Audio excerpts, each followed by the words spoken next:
To the wonderful poets, authors.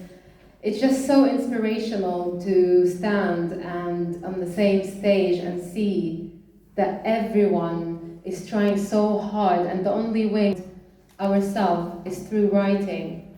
And there's a lot of pain, thank you very much, behind it. And thank you, Sangeeta. You're amazing. She's always been supportive of my work, and she always believed in me, and I appreciate you. We have come quite a long way, over 2 years, so thank you very much.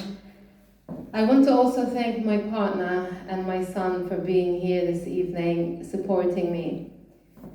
It's an honor to be with you this evening. I'm standing here as Shahd Kareen, the author, the poet, the speaker, the founder of Peace is the Song. People see those titles. What they do not see is what built them. Next month marks 2 years since I escaped an abusive marriage and began rebuilding my life. 2 years.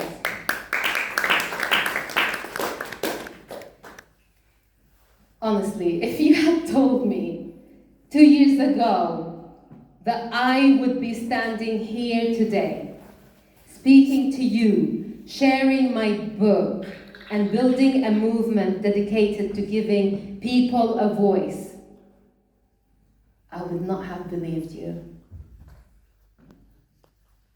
Sometimes we measure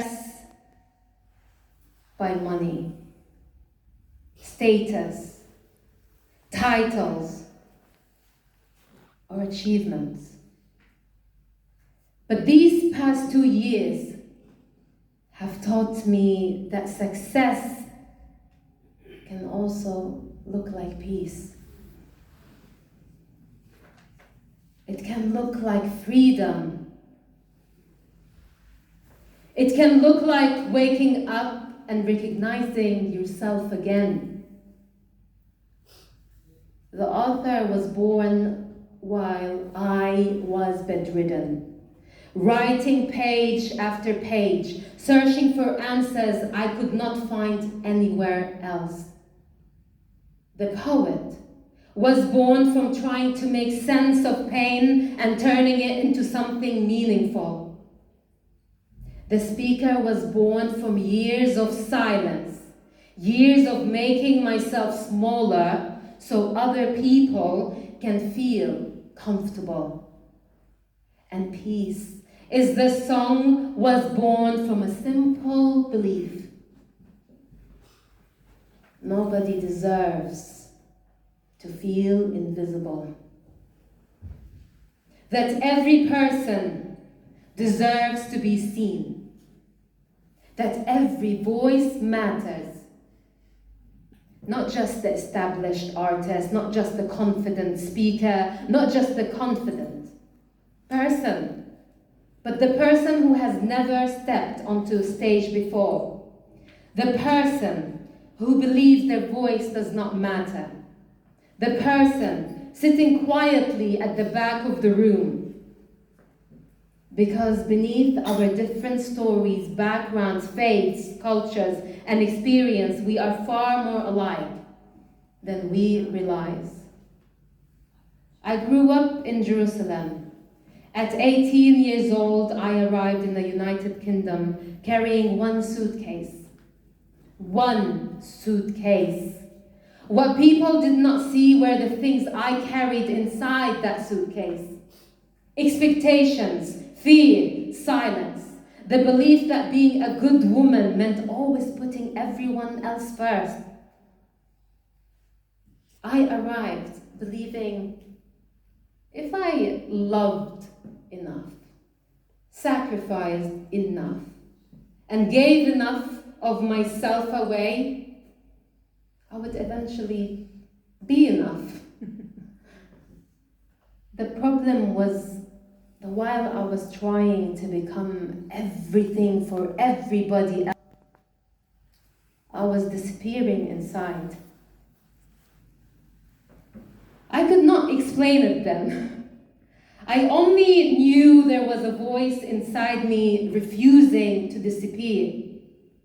A voice asking for freedom. A voice asking to be heard. But I grew up believing silence was the answer. Be polite, be grateful, do not upset anyone, do not make people uncomfortable. And when you spend enough years ignoring your own voice, eventually that silence becomes a prison. So I spent years in prison. Searching for answers everywhere. You know, we search for answers through each other's facial expressions. We search for assertiveness. The one place the answer lived was inside me. Inside me. I filled journals with words I was afraid to say out loud, words I thought nobody would understand, words I had spent years hiding. Eventually, I realized I needed help. This is when therapy began for me. I remember sitting in front of my therapist and realizing something that changed my life. For years, I have been asking the wrong questions. Why are they doing this to me? Why do they not understand me? Why will they not change? Then one day the questions changed. Why am I abandoning myself? Why do I not trust my own voice? Why do I even need permission to be who I am today? Those questions changed everything for me. Everything. Because true healing did not begin when other people changed. It will never. It began when I stopped abandoning myself. The greatest transformations rarely happen on stage. They happen quietly. All authors and poets know that. It happens quietly. Those poems, those stories, they come from pain, from experience, from being away from home. When nobody is watching. When nobody is clapping. When nobody even knows you are actually fighting. Because people like happy endings, don't they? They like to see the final product. But they don't know that we suffer and we struggle behind closed doors. Grief, disappointment. Every person in this room has faced a battle the others could not even see. A dream they nearly gave up on, especially writers. We often think peace is something that exists somewhere outside of us, something we will find when circumstances improve, when people change, when life becomes easier. Don't abandon yourself. For years, I believed love meant suffering, enduring pain. Now I know that love does not require you to disappear. Love is respectful. Love is peaceful. Love allows you to remain yourself. One of the hardest lessons I learned was the chains holding us back are often not physical. They are beliefs. Beliefs we inherited. Oh yeah, 2 minutes, okay. So I have published, I'm so sweaty guys, but I have published this novel, debut novel, Hope Re-Embroidered.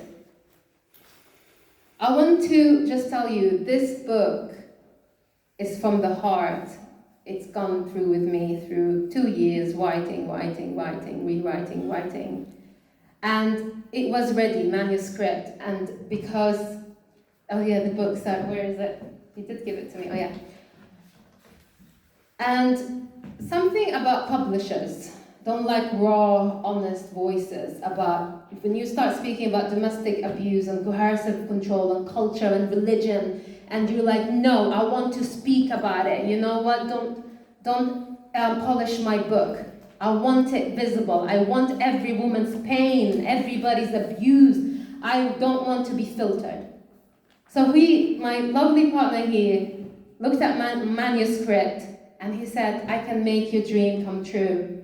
He's an IT engineer, so he took my manuscript, organized it, put it in lovely pages, and then he done the cover of my book, and then, yes, and supported me, and he said, it's edited, there you go.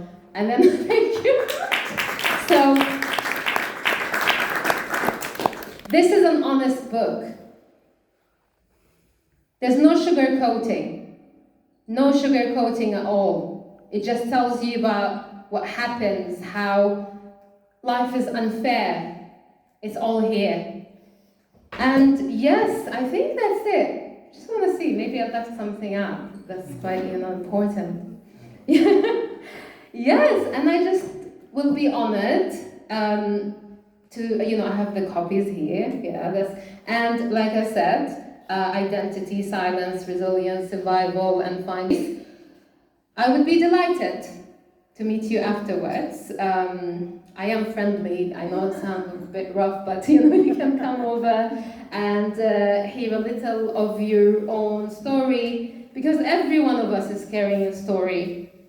So and every one of us has the power to embroider their lives, one thread at a time. Thank you so much.